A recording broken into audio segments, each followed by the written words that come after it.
বেশিরভাগ ক্ষেত্রে আমরা কিছু করার সময় লোকজনের কথা চিন্তা করি। আমরা আমাদের জীবনের কিছু ডিসিশন নেওয়ার সময়ও লোকজনের কথা মাথায় রেখেও চিন্তা করি।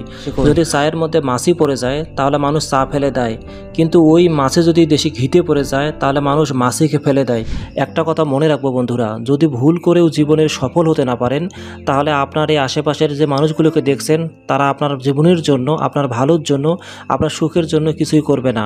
আর যদি আপনি কাউকে পাত্তা না দেন, না দিয়ে নিজের জন্য সফল হতে পারেন, তাহলে যতই চান ওই সকল মানুষদেরকে দূরে সরিয়ে দিতে, তবুও তারা আপনার কাছে ছুটে ছুটে আসবে।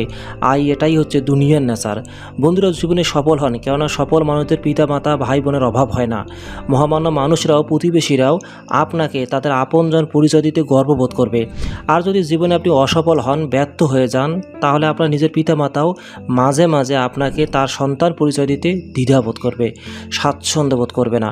কিন্তু যদি কখনও আপনার ছোট থেকে ছোট ভুলগুলো হয়ে যায়, তাহলে ওই মানুষগুলো আপনার পিছনে শত ভালো কাজগুলো ভুলে যাবে, চট করে একদম আপনাকে রেখে চলে যাবে।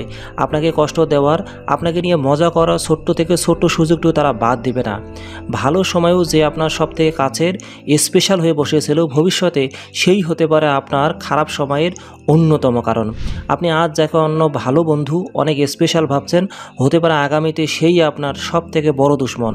সবসময় যা আপনার জন্য ভালো হোক, আপনার স্বার্থ রক্ষা হোক, শুধুমাত্র আপনার স্বার্থ রক্ষা করবে, সেই ডিসিশনটাই নেবেন।